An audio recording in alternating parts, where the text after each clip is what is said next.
Okay. Let me make sure I got our screen. Yep, perfect. Okay, we are live and we are here. All right, welcome. We are here this month with Tracee Stanley, and we are discussing her book, Radiant Rest, Yoga Nidra for deep relaxation and awakened clarity. So welcome, Tracee. Thank you so much. I'm happy to be here. Well, I'm so thrilled to have you here. And, you know, I just have to say, your book cover is so beautiful. I don't know if anyone can see, but it like shimmers. It's like glitter. And I love it. I love it so much. Thank you so much for saying that. I am really happy with the cover. I know sometimes authors probably come on and say something about the cover process, but the woman, Kate, and the team who created the cover, they actually won an award for Well like deserved. one of the best covers for last year. So thank you. Congratulations. Yes. So, Tracee, just give us a little bit of your background and who you are for anyone who may not be familiar with you. Wow, who am I? That is the eternal question, isn't Isn't it? it? So first I would say I am pure light awareness. And then I would say that I am the personality of Tracee Stanley, who has been studying and practicing yoga for almost 30 years now. You know, yoga kind of really took a hold of me the first time I ever practiced yoga. I had a very deep experience of peace and bliss and light. And that has kind of kept me as an eternal seeker. And so that's who I would say I am, is an eternal seeker, a forever student. Yeah. I'm a lover of the practice of Yoga Nidra, which I was introduced to in 2001. And I've been practicing and teaching that practice and practices of deep relaxation ever since. What else can I tell you? I'm a former Hollywood producer who decided to leave the business completely about 10 years ago in order to focus just on teaching and practicing. That's about it. I mean, there's so much more that I could say, but it really has nothing to do with who I actually am. Mm-hmm. And you are currently living in New Mexico. And tell Yes. us a little bit of how you landed there. Oh, that's a great question. So, yes, I currently live in northern New Mexico in the traditional land of the Tewa peoples. And I landed here because I was previously living on Tanva land and Chumash land in California, now known as Topanga. And I was in the midst of realizing that it was time to transition. Like I had been feeling this transition, like I think many people were feeling transitional moments during the beginnings of the pandemic. And it was something that had been kind of on our list, like we're going to move in a couple of years, but there was nothing really kind of pushing the move. And I had a dream. And this dream, there were some moons that came to me. One of the planet's moons came to me in this dream and told me about the place that I would thrive the most. And they described this place as being spacious and expansive and being able to see the stars and the planets. And when I woke up, and it was really kind of, I don't want to say that it was a lucid dream, but I definitely became aware during the dream that I was having a conversation. And it's not like fully lucid because I wasn't controlling anything that was happening in the dream. But I was aware that I was having a special conversation. And the moment that I woke up, Santa Fe came in to my awareness. And maybe about 15 years prior, I had done this movie in Santa Fe, and I got a chance to be in Santa Fe and Albuquerque and the surrounding areas for like 3 months. And so Santa Fe has been a place that has always had a place in my heart. It's a place that I always wanted to live. I love the architecture. I love the landscape. And so here I am. It's been about a year now since I've been living Wow. here. Wow, that's a really, really cool story. I think our dreams, I am a dreamer, but I'm one of those that don't always remember my dreams when I wake up. And it drives me crazy because I'll be like, I had this amazing dream, but now I don't remember it. Unless I wake up like in the dream, and then Right. I often can remember it, but otherwise I don't always remember it.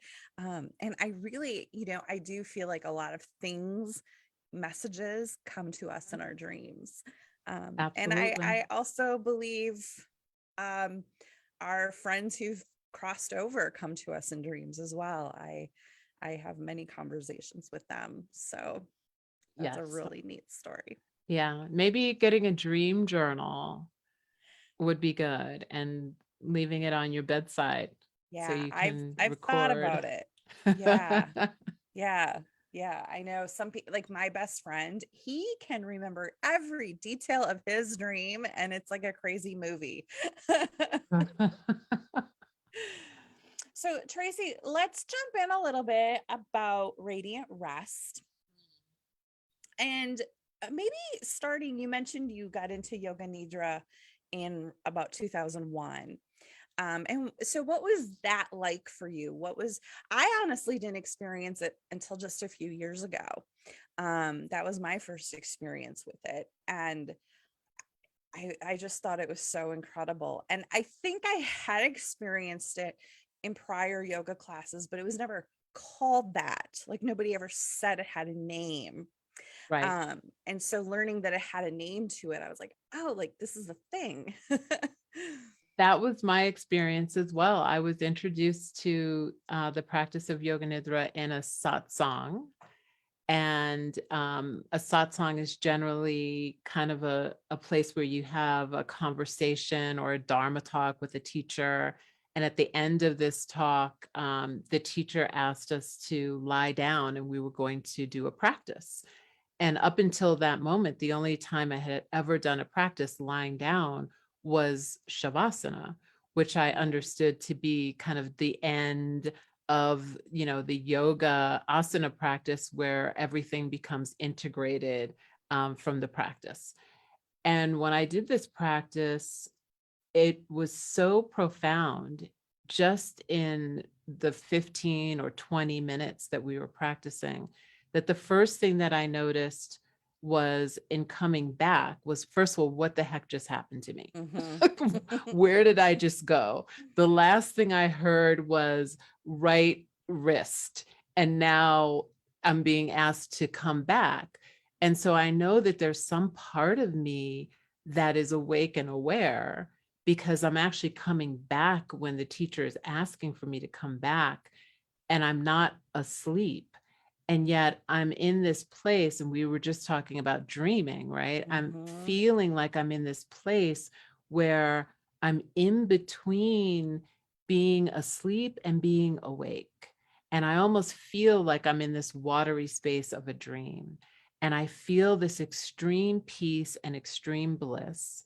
And the one thing that I became really aware of was that the peace and bliss was something that was being revealed, that was already within me, as opposed to something that the teacher was doing or that the practice was making happen. And I think it was probably the first time that I actually realized that something that was always in me was being revealed just in yoga, because it was maybe 5 or 6 years into my yoga practice. And prior to that, my yoga was very physically based and like kind of power yoga. Um, And so the practice at that time was not named. The practice wasn't named. But I continued to practice with this teacher. And the way that they taught was that they would give a lot of time to this deep relaxation practice at the end of every class. So while other classes that I had attended were spending 5 minutes on Shavasana, if you were lucky, this class was spending, 20 minutes or 15 minutes practicing this deep relaxation. And as I continued to practice, I started to realize that, oh, this person's reading like something from a book. And I looked at the book and it was called Yoga Nidra. And so I went to my local bookstore and I was able to find the book and I started reading about this practice called Yoga Nidra.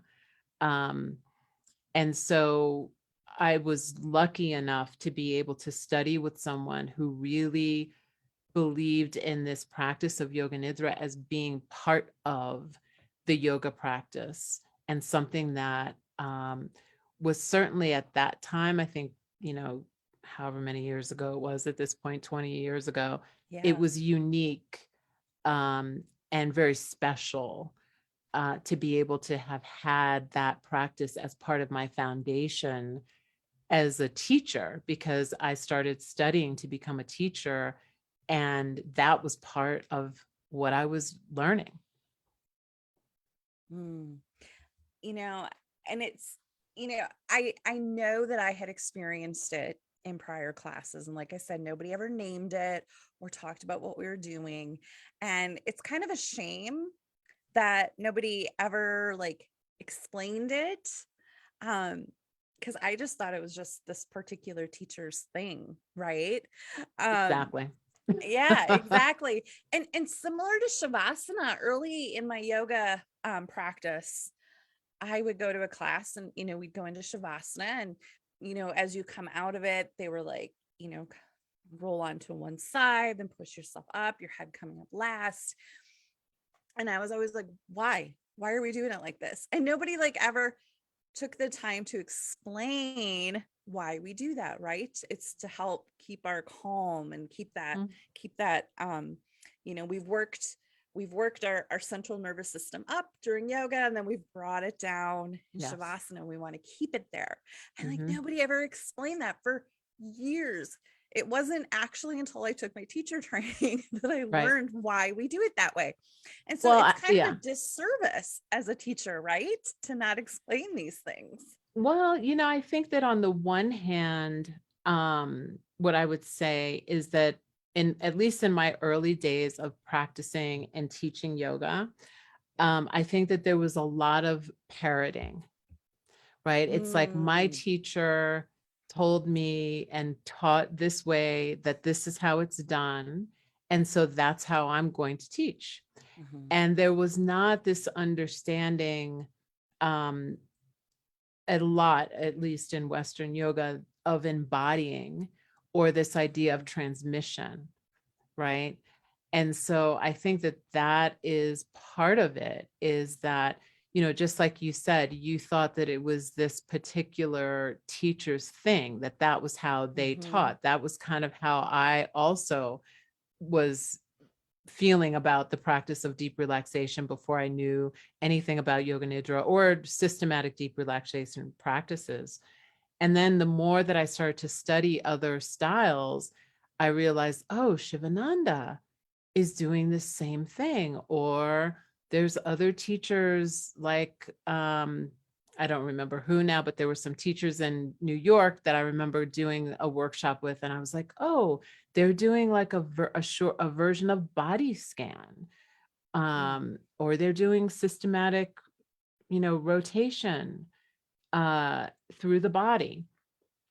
And so I still think that a lot of times we don't understand or know the origins of why we're teaching something. And I definitely agree with you that sometimes it can seem like a disservice because it's like, oh, the person who taught me taught it this way and we don't really know why. And so what happens is that I think the real disservice is that it actually makes our classes less accessible because we believe that there's only one way to teach something, as opposed to looking in the room and saying, oh, there are varied bodies, there are varied people, there are varied life experiences in this room. And the more that I understand why it is that I'm teaching what I'm teaching, the more tools I can acquire to allow my class to be a safer space and a more open space for people to be able to have their own experience, as opposed to commanding people to turn to the left or the right or whatever it is Right. that's being asked. Yes, yes. Oh gosh, there's so much to unpack right there in those last few minutes. Thank you, Tracee. Um, you know, I I personally I had a traumatic brain injury in 2014 and I live in a larger body and I often feel like an imposter when I'm teaching yoga because my yoga is so different from mainstream yoga. I'm very gentle and slow. I make everybody use props. We use the chair. I do things differently because my body's different, right? Yeah. And so I think giving ourselves permission to practice yoga in whatever way suits us. And it might not look the same for everybody in that class. 100%. And I think that things are definitely shifting, and I recognize Yes. that I am Yes. in a silo and an echo chamber of, my friends who teach and do things differently. So I know there's still a long way to go. But I do think that things are changing. Um, and I think that, the pandemic has really called forward Mhm. this desire, this nurturing quality, this basically the reality that we actually need quiet practices. And I think we started to see that a little bit even before the pandemic with the popularity of yin yoga coming forward. And I remember when I used to teach at a power yoga studio, somebody saying, oh, that yin yoga is for lazy people, right? I know that also when I started to teach classes that were, 1/3 asana, 1/3 yoga nidra, 1/3 meditation, they weren't as appealing to people 7, 8 years ago. Right. Yeah. And now people are ready to just do a class where there's literally no movement. So I think that all of this is really beautiful, Mhm. because we can have more than just one flavor, right? Yeah. Yeah. Yeah. And I feel, the pandemic has caused a collective trauma that we're all dealing with as well. And therefore, everybody can use some yoga, meditation, relaxation. Um, so I think there's a real need for it right now to collectively calm the central nervous system, right? Yeah, I mean, I think we're going to be in a space of healing this collective trauma for the next decade at least. Yeah. Yeah. And so it's not an accident that so many, yoga nidra trainings and meditation trainings and rest practices, and people really wanting to learn how to do them for themselves so that they can share them with other people, whether they're sharing them in a yoga studio or in a church or in a Mhm. synagogue, it doesn't matter. There's this deep desire to share these practices that I think coincided just before the pandemic and obviously continued throughout. That's not an accident. It's almost like somehow we knew that this was the medicine that we were going to need to heal the collective and to heal ourselves. And so thank you for just bringing that up, because I think that it's really Yeah. important that we have to know how to rest. And as teachers, if we're teachers Mhm. of rest, we have to be rested, Yeah. truly rested, in order to be able to transmit that power, to students to be able to feel like they have a foundation to be able to rest on, just even for 5 minutes. Mhm. Yeah. Well, okay. So segueing into the book, Yes. what brought you to writing this book? Because this came out in, was it 19 or 20? Uh, this came out last year. It's about a year old. 22, it looks So like on the yeah, copyright. so 2001, March 9th, 2001. Um, so interestingly enough, I was actually writing a different book. Was writing a book I know how proposal that goes. for a different book, which had included rest practices and yoga nidra. And it was interesting because, I was doing my mind mapping practices, which allow me to stay really focused on what it is that I'm doing in an auspicious way and a restful and easeful way. And I got an email. So I had written out the 10 publishers that I wanted to publish this book that I was writing. And about 5 minutes after I wrote that list, I got an email from an editor at Shambhala. And that email was asking if I was interested in writing a book on yoga nidra. And I was like, no, I'm not going to do that because I'm already doing this other thing. Why don't you look at this other thing? And she was like, okay, send this other thing. And she said, but we really would like for you to write a book on yoga nidra. And I was thinking about it and I was like, there's this person who has a book on yoga nidra and this person is writing a book. What do I have to add? Right? What do I have to add? And so I just want to say for anybody who has a creative project that they feel like, oh, this person, that person, we all have something unique to add. Right? And so I started to think about what I had unique to add and what my relationship with the practice of yoga nidra, with the state of consciousness that is yoga nidra, and the goddess that is yoga nidra. And that week I went to Whistler. I was teaching for Wanderlust and I was teaching a workshop on yoga nidra. And after the workshop, a couple of people came up and they said, do you have a book on yoga nidra? Because I haven't heard anybody talk about yoga nidra in the way that you're speaking about this practice. And I was like, okay, well, this is my sign that I need to pay attention, right? I've learned over the years that you need to pay attention. When you don't pay Yes. attention, things happen. And so that was how it began. In the next week, I think I created a new book proposal based on how I was experiencing yoga nidra and how I thought others could cultivate their own relationship with yoga nidra, because I didn't really love, and this kind of circles back to what we talked about earlier, this dogmatic approach about it has to be done this way, or it's only done that way, or it's not correct. And so I knew that my experience that I had had with Nidra, especially in relationship to nature, in relationship to my ancestors, in relationship to healing, that those were things that I was not taught.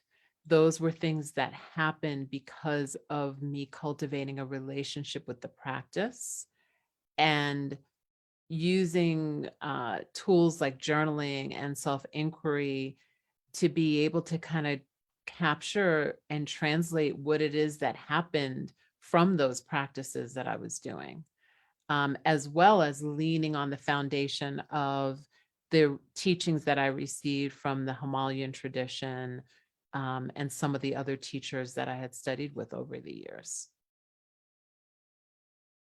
I love how you were setting out to write a different book. Yeah. And this one is, the universe is like, no, this one. Yeah. And the book that I was setting out to write is the book that I'm writing now. There you go. Yeah. Yeah, the universe sometimes has plans for us that are different than what we Yes. think we're supposed to do. Yeah. And it was very wise. It was very wise because my editor said, I think this one is the first book and the next one is the second book. So it was great. So maybe for anyone listening who's maybe not familiar with what is Yoga Nidra, maybe give us a little bit of a Cliff Notes version of what it is. Mm, that is a hefty task of the Cliff Notes. So what I'll do is I'll explain it as succinctly as I can. So Yoga Nidra can really be three things or more. When we think or we hear about Yoga Nidra, we often are hearing about the technique, right? And the technique of Yoga Nidra is generally a practice that is done in some kind of supine position where the body is being completely supported in a comfortable way, knowing that that is different for everybody, right? Mm-hmm. And generally what happens is the teacher or the guide, or maybe you're even listening to a recording, is guiding you to become aware of the space that your body occupies, is asking you to become aware of how your body is breathing, and then eventually moving into diaphragmatic breath, which starts to allow you to move into more of a rest and digest.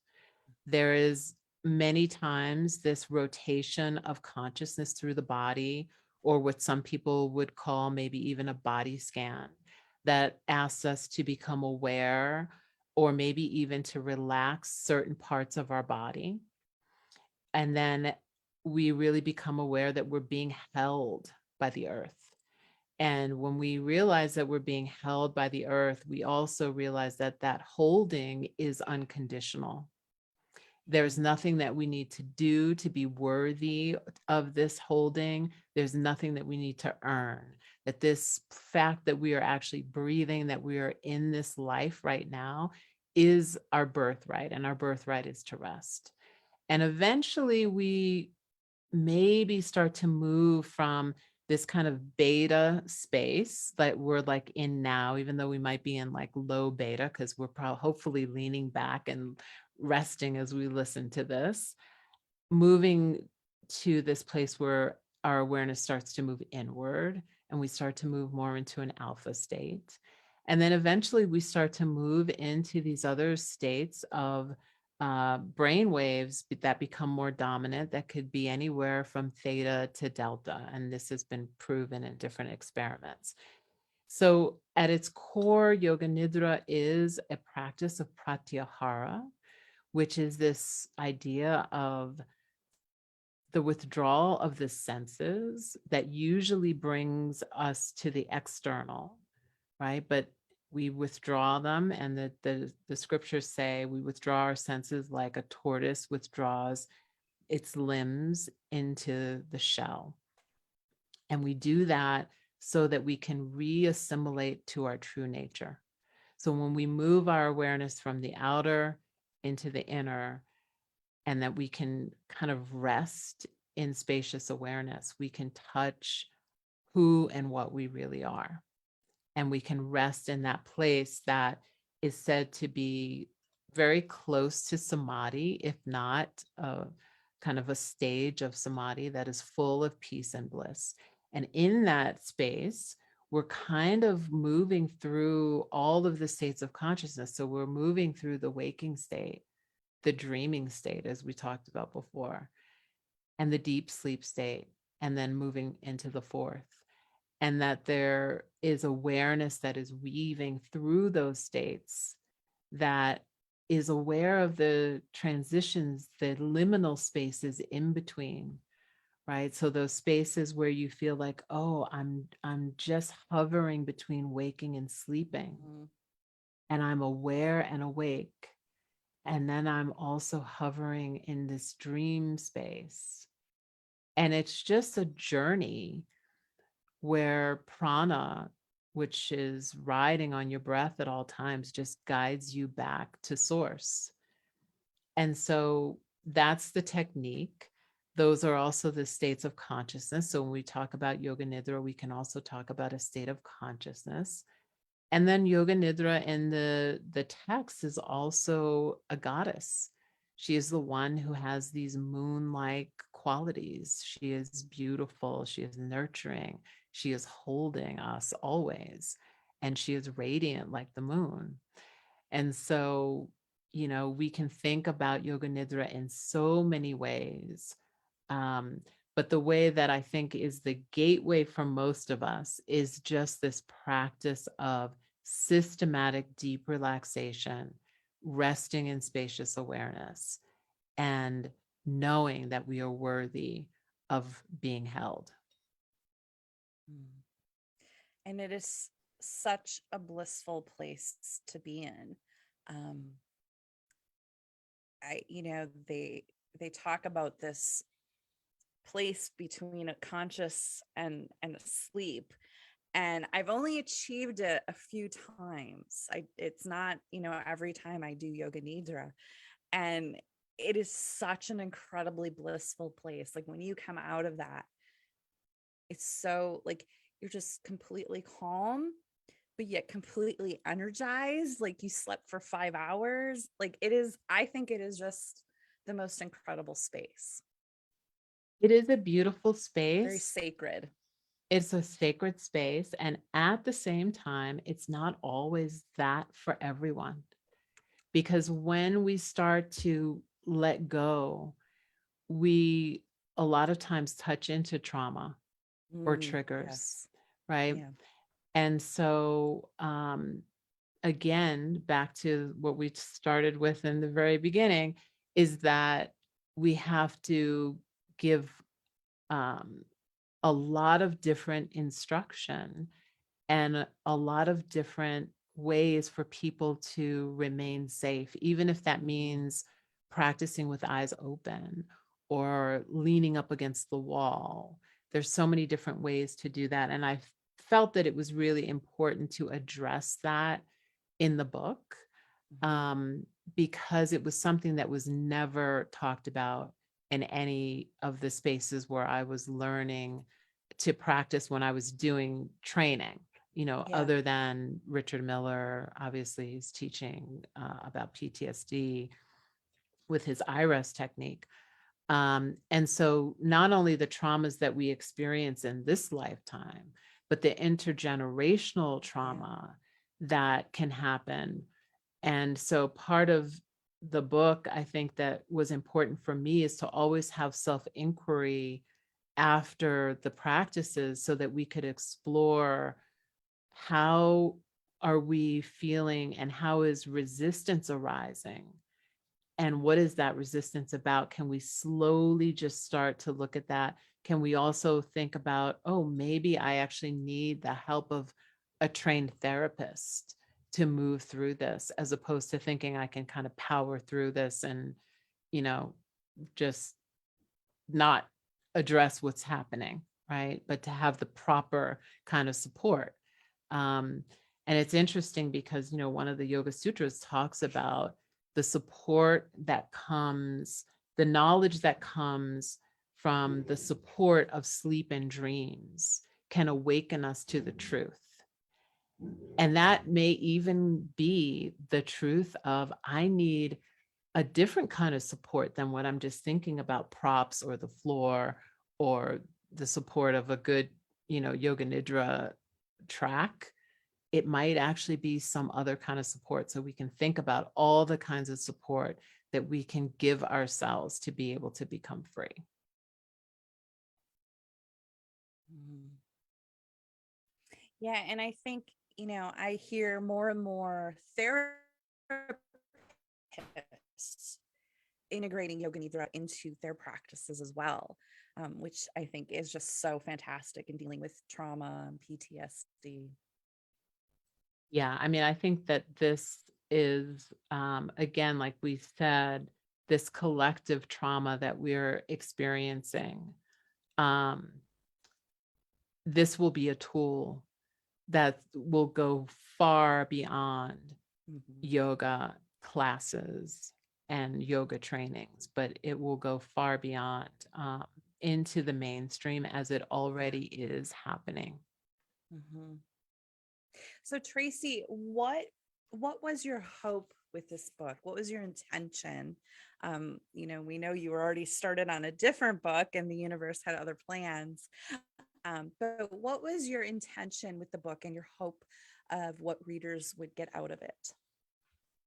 My intention was really that people develop a relationship with rest and yoga nidra.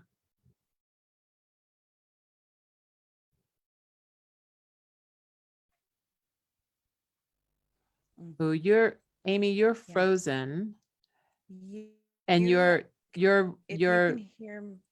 yeah, now you're coming back. Your bars are red. Oh no. Can you hear me now? Now I can hear you. Yeah. Okay. Yeah. Yeah. So I could hear you. Oh, You good. said that. Yeah. So go ahead if you weren't finished. Yeah, that was my intention was I wanted people to have their own relationship with rest, to discover and understand what the resistances to rest were for them, how they show up, how they could heal them, how consistent practice could help to peel away the layers, the importance of reclaiming our birthright of rest. Um, and really to be able to touch a part of ourselves that is blissful and peaceful. So that very same experience that I had of feeling and knowing beyond a shadow of a doubt that that peace and bliss was an eternal part of who I was. That's what I was hoping a portal would open for people to be able to find their own way to that peace and bliss that I discovered so many years ago. Mm. Yeah, that's beautiful. And it is like you had said, it can be the experience can be so different for each individual person because we're all coming with our own unique history, background, traumas. Um, and it's not right or wrong, right? Like don't place judgment on what you feel. Don't label it good, bad. It just is. And just observing what is coming up, Yeah. right? If you're getting some resistance, just observe. Okay, what is this telling me? What's going on here? Because I think that's incredibly common. um I have a good friend. I've been trying to get her to come to yoga classes and she's like, oh, yoga's boring, I don't like yoga, I tried it once. And I'm like, okay, what's the resistance here, right? And she has to come to it on her own. I can't force her to try it. Exactly. And the thing is, we all have resistance.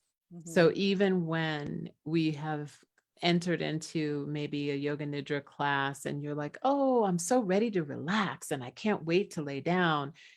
And you get there and then you realize, oh, oh, there's all this information that's coming. And this is part of the practice, right? Is the practice is to give us information so that we can have that information to heal. It's not about labeling anything as good, bad, or in between. It's about Mhm. acceptance and practice, detachment. And I think that a lot of Western yoga for a very long time has been about that outer perfection. Yeah. And that has been the biggest kind of disservice is this idea of outer perfection, because we are already perfect inside. Mhm. And that is why this practice is so beautiful, Mhm. is because we get to touch into that. And the practice of yoga nidra is literally the practice of non-doing. So in the non-doing and the letting go of the doing, we get to experience the being. And that's what's so beautiful about this practice and why it's so healing. Mm. Yeah. Well, anyone watching on Facebook, if you have any questions for Tracee, please drop them in the comments and I will be checking on those. Tracee, is there anything we haven't touched on that you wanted to make sure we talked about with your book? You or know what I would, anything? anything? So, I think the best thing about the book is that it comes with free downloads, is that there are 6 yoga nidra practices that are in the book. And in the first chapter, there is a link to be able to experience those practices. So you can really be, it's on page 8, you can really be practicing right away. Right. So there's some people who are like, oh, yeah, I want to read the book, but I really need to rest more than I need to read everything right now. So you can, start the journey with just resting with the practices and slowly reading through the book. I think that one of the more interesting things about the book is also one of the chapters on householders. And there's this, idea a lot of times about the discipline of practice and having to do the same practice every day in the same place for the same amount of time for a long time. And I think that that becomes a barrier to entry for a lot of us, where we feel like if I don't do it every single day in the same way, it's not a valid practice. And if I don't practice for 90 minutes, because that's what yoga teachers have been doing for years now, and that's what yoga studios have been selling, that my practice isn't valid. And so this idea of the householder's flow, which is really just allowing yourself to do what you can do and find different ways to bring practice in. I'll read the householder's prayer to give you kind of an idea of what I meant by householder's flow. So householder's prayer: the altar is in my heart. The sun and the moon are my gurus. I trust the earth to support me. Each time I close my eyes, I enter the void. My heart is the portal to my sacred cave. I whisper the names of the divine as I prepare my meals. I notice the flow of my beloved's breath as they fall asleep, and I synchronize my breath to the flow of love. I place a blessing in the pause between the breaths. I hold the power to create a new reality with every thought. I honor silence as a blessing. I explore who I am and who I am not in the mirror of relationship. I question my beliefs with curiosity and courage. I honor my ancestors. I lay down all self-doubt and compassion with compassion and forgiveness.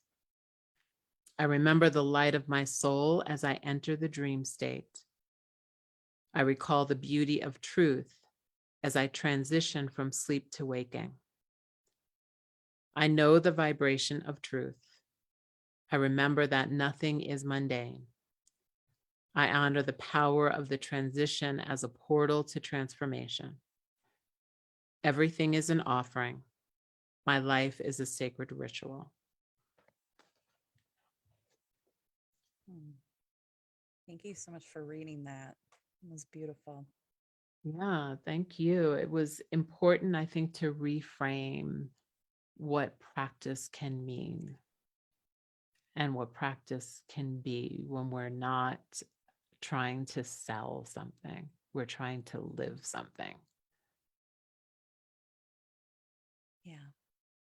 And practice can look different for everybody. There's no right or wrong way to practice. That's right. And I think that's such an important aspect to understand, especially for people that are new. Like you said, they've been told that they have to practice every day, and that practice might just be 1 minute. It might not be 90 minutes, and Right. it's whatever works for you. That's right. Yeah. I mean, talk to any new mom, right? Right. And or someone who's caregiving for an elderly parent, or all the things. We can find these moments if we pay attention to the transitions. And that I think is one of the beautiful gifts of the practice of yoga nidra, is that in the actual technique of yoga nidra, we are learning to stay awake and aware to the transitions. And when we come out into the waking state into our lives, we then become more awake and aware to all the transitions through the day. And instead of filling the space of the transition with distractions that move our awareness outward, which is normally what happens, right? We have a space, there's a pause, we want to fill it with, social media or the news or the Right. email or whatever it is. Instead, it allows you to really cultivate a relationship with the transition and with the beauty of that space. And then we get to decide, what do we fill that space with? Do we fill that space with distraction and external outward focus?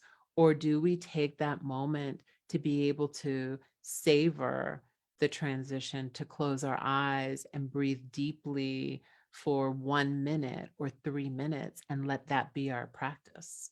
And then before you know it, the entire day becomes a string of all the different transitions that happen, which then present themselves as opportunities to bring ourselves into deeper awareness with presence. And that then becomes a practice that can string throughout the day. And before you know it, there is 10 or 15 minutes in the day that you can reclaim for yourself instead of letting Instagram or something else Yeah. take it away from you. Yep. Absolutely. And yeah, just the mindfulness, right? When you start to realize, oh, I'm going down a rabbit hole on Instagram. Maybe I should just pause and take a moment Mhm. Yeah. and reframe. Yeah. Yeah. Well, Tracee, this has been so lovely to have you here. Do you have any final words of wisdom for everyone watching today? Hmm. The only thing I can say is that to just consider, how rested are you really, Mm, and how you can reclaim your rest, and what is it that's distracting you from being able to reclaim that rest, mm, and just bringing in some more tools to your life to be able to give yourself what you need, because we all deserve it. absolutely. Rest isn't a luxury, rest is a necessity. And I feel like society has turned it into a luxury. And no, we need rest. It's important to our survival. 100%, it's a birthright. Mhm. So yeah, I agree. Tracee Stanley, author of Radiant Rest. Thank you so very much for being part of our book club and being here this month. And April, we will not have book club. Our author had something come up and is not able to participate. So our May book is, Rachel, Dr. yes, Dr. Rachel. Rachel Allen. The Yeah. pleasure is all yours.